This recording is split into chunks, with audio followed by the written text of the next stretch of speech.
আজ মাইশানের ঘুম ভেঙে গিয়েছে সকাল সকাল। ও ঘুম থেকে ওঠার আগেই প্রতিদিন যে নাস্তাটা ওর জন্য বানিয়ে রাখি সেটা আর বানানো হয়নি।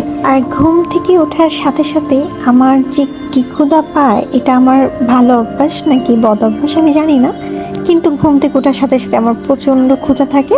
তাই আমি বেশিরভাগই রেডিমেড নাস্তা করি। তো মা ছেলে দুজনে মিলে আজকে একই নাস্তা করব। তো প্রথমেই চুলায় একটা এগ পেন বসিয়ে দিলাম, তারপর নিয়ে নিলাম ব্রেড, ঘি আর ডিম। প্রথমে অল্প একটু ঘি পুরো প্যানের মধ্যে দিয়ে তারপর ডিম দুটো দিয়ে দিয়েছি, একটা আমার জন্য একটা মাইশানের জন্য।